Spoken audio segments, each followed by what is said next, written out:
Welcome to Black Sheep Tarot, and this is your host, Mario.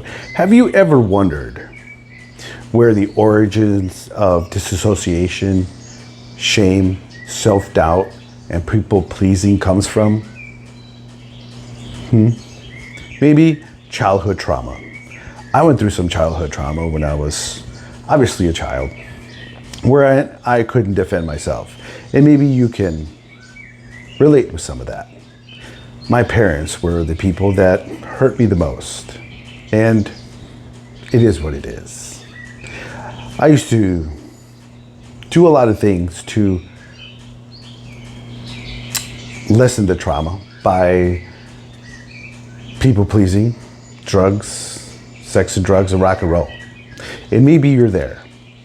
And I've been sober for 4 years. I've been clean from drugs for a very long time.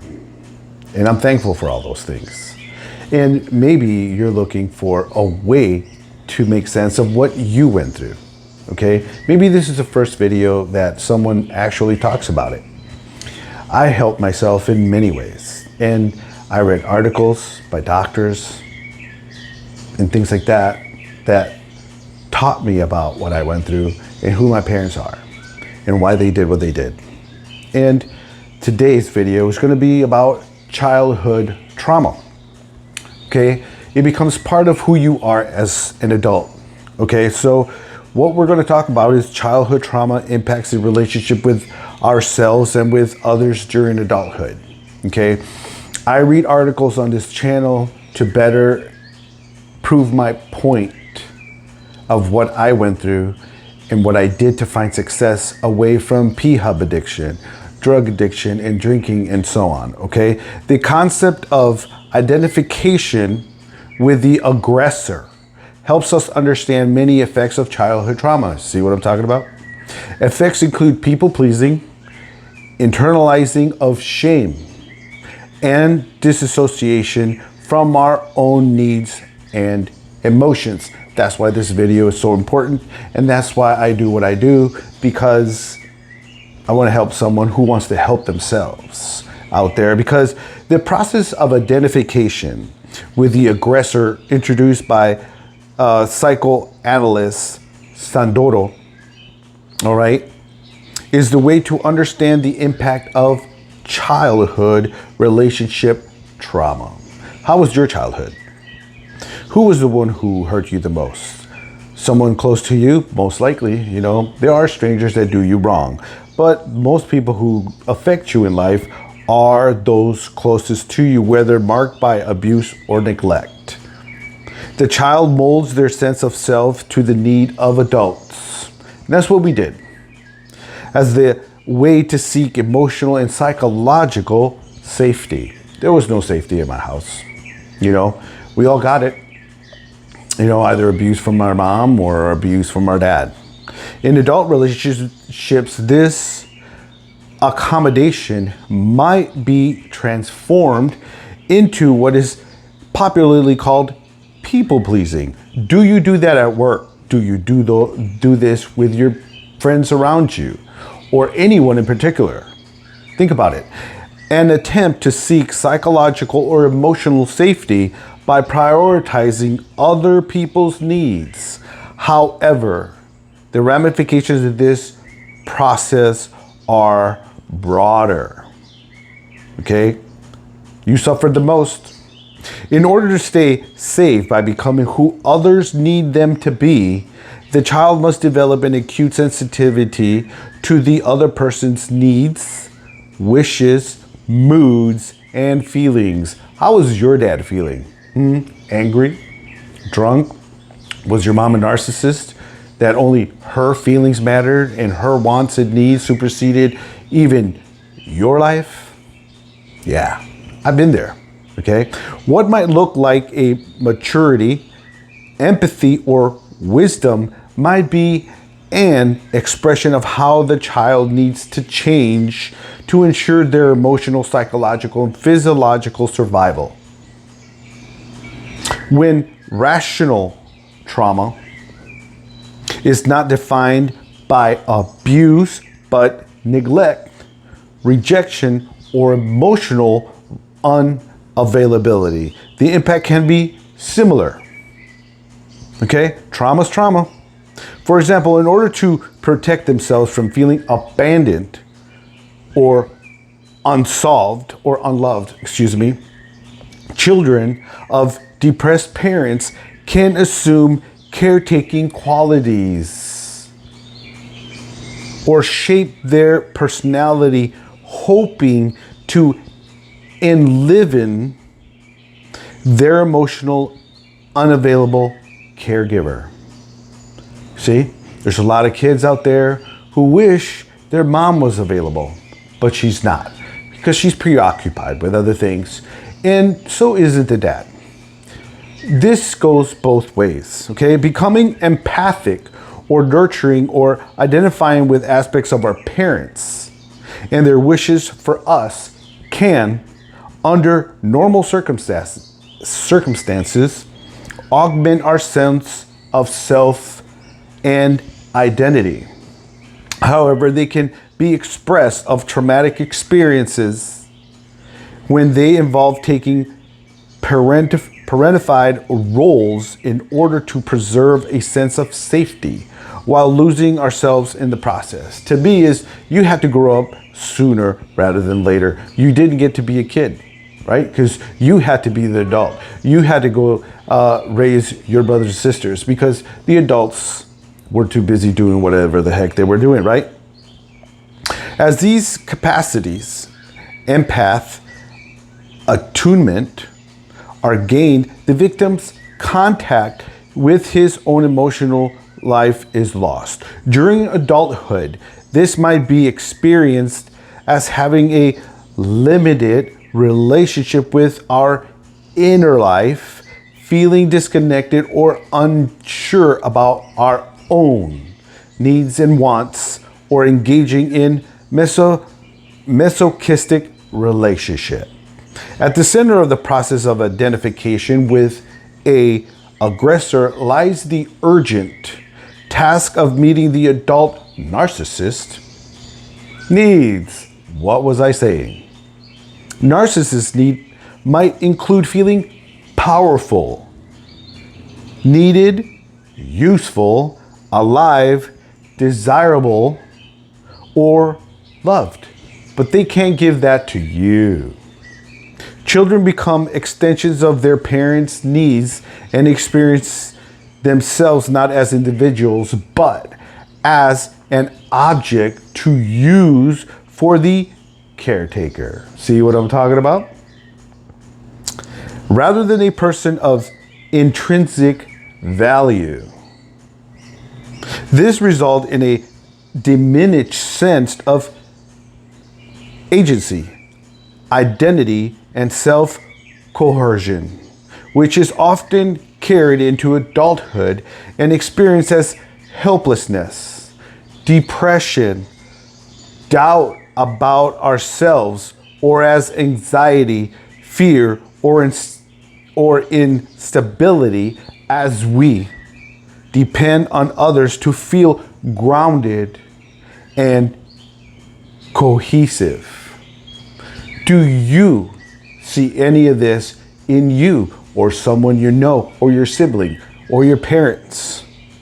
These are ways in which trauma through the process of identification with the aggressor might lead to more than just people pleasing. For example, a former patient of mine undermined his own sense of agency and decision making because she learned during childhood that she needed to remain dependent on a parent who reacted ragefully at her early attempts to become her own person. Maybe you don't like conflict, all right? Maybe you agree with everyone. Another patient whose parent could not tolerate his dependence and avoided facing their own fears and longing became the detached and self-sufficient person his parents needed him to be. All right? Detached, attachment. You're not there. Even though you're in a relationship, you're not there. Internalizing aggression and shame. Maybe this is you. As a result of childhood trauma, we unconsciously internalize our aggressors in an attempt to seek safety and self-regulation. By turning the aggressor into an unconscious mental representation. I had to go through all this on my own. I had to figure all this out. And that's why I'm talking about it. And that's why I read articles to help someone out there who has gone through something that I'm reading here. So, right here, by turning the aggressor into the unconscious mental representation, we make them disappear from external reality so that we can manage our overwhelming fear and hopelessness. We pay a price for this, as the internalized aggressor will punish, threaten, or abuse us from within so that we can continue to experience the eternal adult aggressor as loving and safe. In this way, internalizing the aggressor also allows the child to preserve attachment with the adult, something they must do. Did you have to do it? As their existence depend on it, right? Because who's going to feed you as a child, right? Right. This effort requires the child to split the good and the bad. Parts of the internalized aggressor, allowing the child's longing for love to be fulfilled. But guess what? It never happened, right? I had to learn to love myself, okay? And I will make videos on this channel about it because I also have another channel that I was doing this before. And I did it for a year. I learned a lot. And that's why I'm bringing it to this channel, okay? Because I love tarot and I love helping people who are looking for help themselves, okay? So though the unconscious splitting of the adult, the child will develop an unconscious relationship with a loving and idealized other who exists in the child's mind in relation to the self that takes on the badness of the aggressor. Does this sound familiar to you? Okay? Whether the adult aggressor actually experiences guilt is questionable. However, this point is that though the process of identification with the aggressor, the child is left feeling responsible for any hurtful, disappointing, or traumatic experiences. The child takes on the badness of the adult, fulfilling the child with a deep sense of shame, guilt, and worthlessness, which often persists through adulthood. You know, there I was, right? Oh, you're going to be just like your dad, XYZ, blah, blah, blah. And this is what I was carrying around. And I had to recognize that, hey, man, I'm going through all this because of my trauma. And I had to read. And I had to educate myself on things like this. Okay? I stopped drinking, which helped my best friend stop drinking, which helped my brother stop drinking. Okay?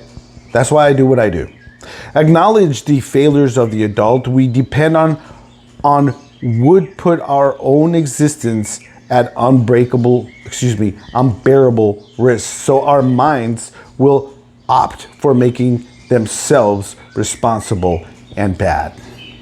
As a result, our feelings of hurt, fear, sadness, and disappointment with our caretakers remain disassociated, disconnected from our experience and our awareness.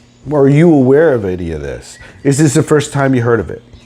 Leave me a comment. give me a like, subscribe. The process of identification with the aggressor requires the child, you, to disassociate their own experiences,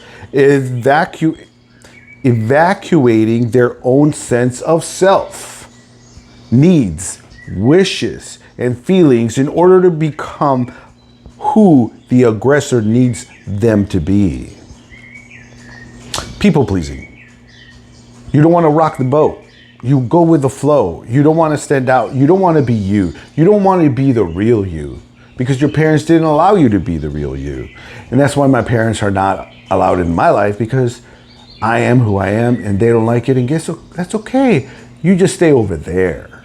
You have your life and I have mine, being me. Okay? That's where I want you. Feelings of shame, longing, terror, and rage had to remain hidden in the realm of the unthinkable, separate from the conscious and leading to strong defense to keep a sense of safety and some semblance of cohesiveness. Harsh, punitive self-criticism, our own internalized aggressors, are the remnants of what we had to do to stay alive and manage the painful reality of fearing the lost we loved and needed those who were not there for us. Were your parents there for you?